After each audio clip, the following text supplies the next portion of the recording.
Center Gamers review of the R4 3DS.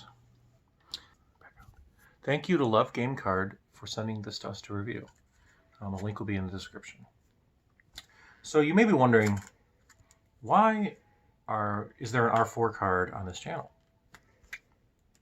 And yes, you can do illegal things with these cards, and Nintendo doesn't like them. These are all true. However, we do not do illegal things with them, or at least immoral things with them. The reason is very simple. See all these games? We have lots of games. I don't like carrying them around. So, we legally dump our own cartridges. Put them on an SD card, and then play them. It's much more convenient. Now, this is the previous version of the card. Looks very similar, doesn't it? They actually are exactly the same, with one specific difference. This version, the red version, has the NTR boot 3DS hack for hacking a 3DS built in. So, first I'm going to show you what this card can do, because this already has my SD card in it. It works fine. I'll show you what this does, the basic functionality. Alright, so I'm going to draw 3D. Alright, so it shows up as this Japanese game. When you launch it,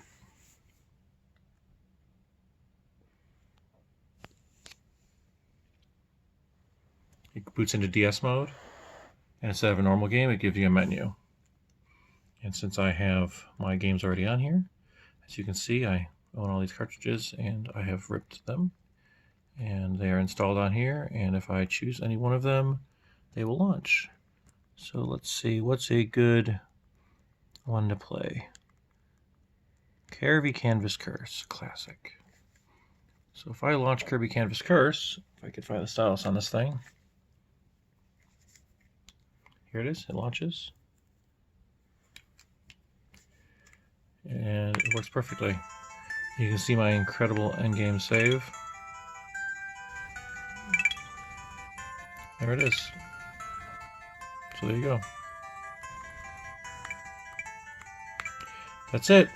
And you can still do everything you normally do, like quitting out. It saves just like a real cartridge does. They're pretty remarkable. And they work pretty well. Again, please do not use these for pirating. It's not just illegal, but immoral. All right.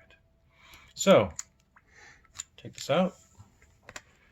Now you may be asking yourself, all right, well, if this is the original R4 card and this is basically the same thing, what makes this packaging different?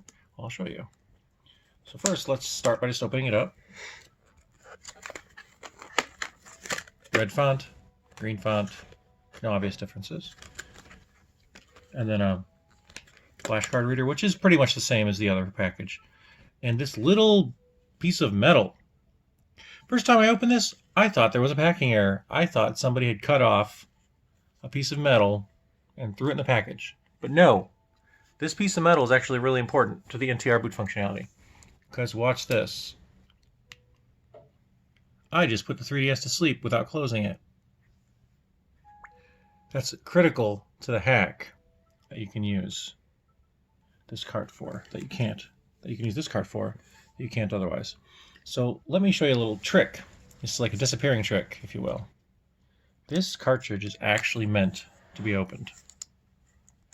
So when you open it up, take it apart, you see this little back of the cartridge, which doesn't show anything special. When you flip it over, you've got the R4 cartridge insides. But this switch right here, this is the key. You have one side. I'm trying to flip it now. My fingers are not behaving me. There we go. This side is boot, which is normal normal DS use case, right? NTR is the switch in this direction. Just like that. And with the switch in that direction, it is now set to NTR mode. This is not useful on its own, but it's useful in combination with homebrew software that's easily accessible on the 3D or the hacks.guide website. It has links to it. So if we go ahead and put this back together, the cartridge slot's right here, so you got to make sure it's facing this way. so, and the holes should all line up. Put this back together.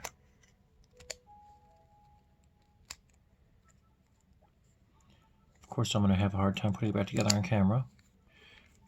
All right, and squeeze it back together so that it goes in, close together. Yep, and Murphy's Law. I've actually taken this apart 5 or 6 times without any issues, but since I'm on camera, I have to make a mistake.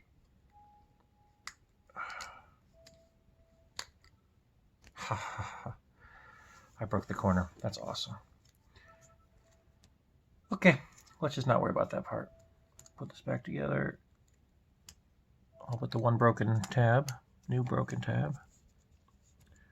All right. Good. Okay. So now let us put back together. I don't even need an SD card. See that? An SD card. You can leave it in there or not. It really doesn't make any difference. When I stick this in,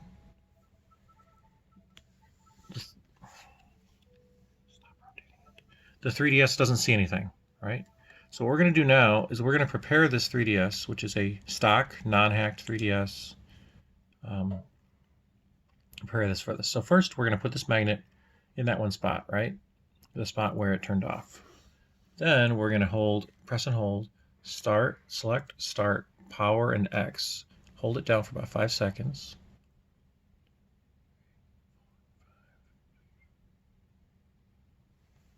It's hard to get them all just right, so it might take us a couple tries.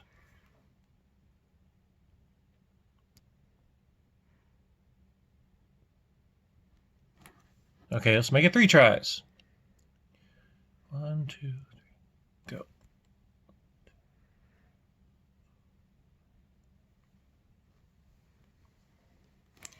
Did it do anything this time? Because I got a green light. There, we got it. Look at that.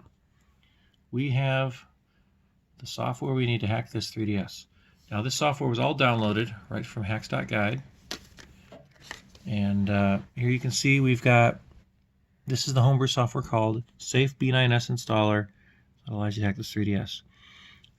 We're not going to go through the entire process of hacking the 3DS now. It really doesn't take that long with this card. It's actually very simple and doesn't take very long. But there's really no need for us to go through the whole process right now, because once you get to this point, the rest you can just follow the instructions on 3ds.guide, and you don't need any more help. So, all right, I hope that helps you, and you can see the value of this new R4 card versus the older ones that do not have this functionality built in. All right, thank you very much, and I hope this is helpful.